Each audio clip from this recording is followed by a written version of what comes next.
আসসালামু আলাইকুম, আশা করি সবাই ভালো আছেন। তো আমিও ভালো আছি। তো আপনাদের জন্য আজকে একটা পুডিং তৈরি করব, ড্রাগনের পুডিং।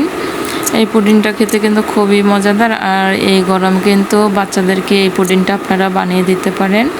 তো এটা কিন্তু খুবই সফট, পুডিংটা খেতেও খুব স্বাদ। তো চলুন আজকে এই পুডিংটা কিভাবে তৈরি করছি তো দেখানো যাক। এখানে আমি একটা ড্রাগন নিয়েছি, দেখতে পাচ্ছেন একটা ড্রাগন নিয়েছি। এখন আমি এই ড্রাগনের খোসাটাকে ছাড়িয়ে নিব। তো এখন কিন্তু আমি ড্রাগনের এই খোসাটাকে ছাড়িয়ে নিয়েছি আর একটা প্লেটে নিয়ে নিয়েছি, দেখতে পাচ্ছেন। এখন আমি এই ড্রাগনটাকে পিস পিস করে কেটে নিব ছোট ছোট করে।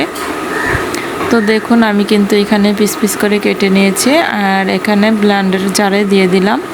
এখন এই ড্রাগনটাকে ব্লেন্ডার করে নিতে হবে আর এইখানে দিয়ে দিতে হবে পানিটা দিয়ে এখন আমি কিন্তু ব্লেন্ডার করে নিব। তো দেখুন আমি কিন্তু এখানে ব্লেন্ডারটা করে নিয়েছি। তো দেখতে পাচ্ছেন ভালো করে ব্লেন্ডার করে নেওয়া হয়ে গিয়েছে আমার। এখন আমি একটা পাতিলে নিয়ে নিয়েছি, দেখতে পাচ্ছেন এই যে পাতিলে নিয়ে নিলাম।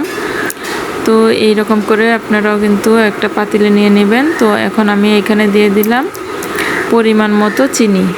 তো এখন আমি দেখতে পাচ্ছেন এখানে পরিমাণ মতো চিনি দিয়ে দিলাম, দিয়ে দিচ্ছি 1 চা চামচ আগার আগারা পাউডার। তো এখানে 1 চা চামচ আগার আগার পাউডার দিলেই কিন্তু হয়ে যাবে। তো দেখুন এখন এই আগার আগার পাউডারটা দিয়ে কিন্তু ভালো করে মিশিয়ে নিতে হবে। তো দেখুন একটু সময় নিয়ে ভালো করে আগার আগার পাউডারটাকে মিশিয়ে নিচ্ছি ড্রাগনটার সাথে। এই ব্যাটারটার সাথে কিন্তু ভালো করে মিশিয়ে নিয়ে তারপর কিন্তু আমি চুলাতে জাল করে নিব। তো দেখুন আমার কিন্তু ভালো করে মিশানোটা কিন্তু হয়ে গিয়েছে। এখন আমি এটাকে চুলায় বসিয়ে দিব। তো দেখুন এখানে কিন্তু ভালো করে মিশানোর পরে আমি চুলার আছে ভালো করে জাল করে নিচ্ছি। এটাকে ভালো করে জাল করে নিতে হবে 2 থেকে 3 বারের মতো আমি এটাকে বলক আনিয়ে নিব। তো যতক্ষণ পর্যন্ত না ভালো করে জাল করা হচ্ছে আমি কিন্তু অনবরত নেড়ে চেড়ে ভালো করে জাল করে নিচ্ছি। তো এরকম করে কিন্তু নাড়াচাড়াটা বন্ধ করা যাবে না, ভালো করে নেড়ে চেড়ে রান্না করে নিচ্ছি, দেখতে পাচ্ছেন কিভাবে। তো পুডিং রেসিপিটা যদি ভালো লেগে থাকে অবশ্যই একটা লাইক কমেন্ট শেয়ার করবেন। আর এখনও যারা আমার চ্যানেলে নতুন আছেন তারা সাবস্ক্রাইব করে পাশে থাকবেন।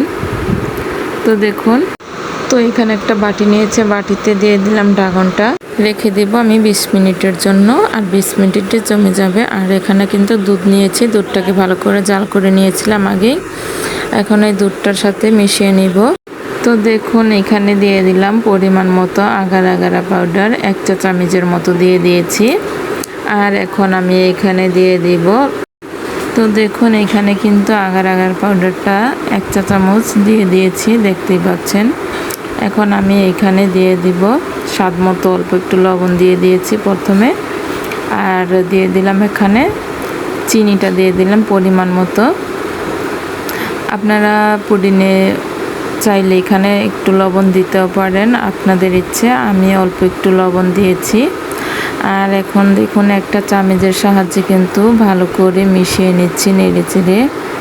তো এরকম করে কিন্তু আগে আগার আগার পাউডারটাকে দুধটার সাথে ভালো করে মিশিয়ে নিতে হবে। আর এখন ভালো করে নেড়ে চেড়ে দেখুন কিভাবে জাল করে নিচ্ছি।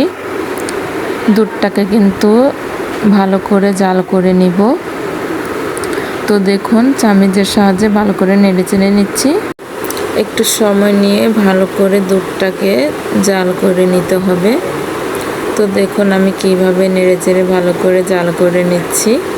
এরকম করে কিন্তু জাল করে নিতে হবে, অনবরত নাড়তে হবে। দুধটা কিন্তু বলক এসে পড়েছে, দেখতে পাচ্ছেন। এরকম করেই জাল করে নিতে হবে।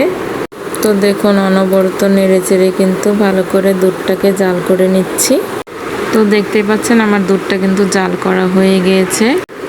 ড্রাগনের যে একটা জেলি তৈরি করেছিলাম, তো দেখুন এই জেলিটাও কিন্তু ভালো করে জমে গিয়েছে, দেখতেই পাচ্ছেন। এই যে একটা ছুরির সাহায্যে কিন্তু আমি কেটে নিচ্ছি।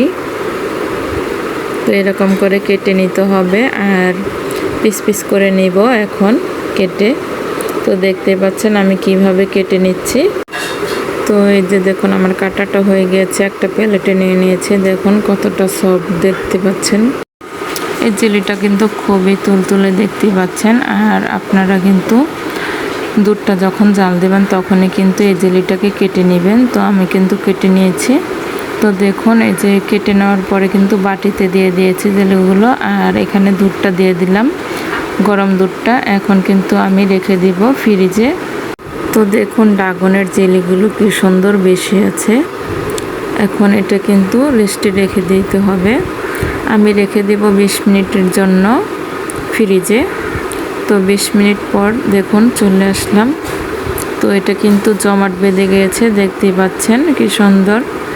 এখন আমি একটা প্লেটে নিয়ে নিব। একটা ছুরির সাহায্যে কিন্তু চারিপাশটা কেটে নিচ্ছি, দেখতেই পাচ্ছেন। তাহলে কিন্তু খুব সহজেই এই পুডিংটা প্লেটে চলে আসবে। তো দেখুন কিভাবে ঢেলে নিচ্ছি। তো দেখুন আমার পুডিংটা কি সুন্দর লাগছে দেখতে। আর এটা কিন্তু খুবই টেস্টি আর খুবই নরম। তো এখন আমি একটা ছুরির সাহায্যে কেটে নিচ্ছি। তো দেখতেই পাচ্ছেন আমি কিন্তু সুন্দর করে কেটে নিচ্ছি পিস পিস করে।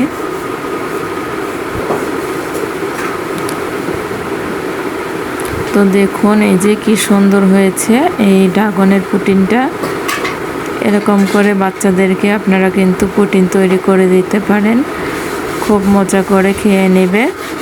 তো ভালো থাকবেন, সুস্থ থাকবেন। দেখা হবে এক নতুন রেসিপি নিয়ে। আল্লাহ হাফেজ।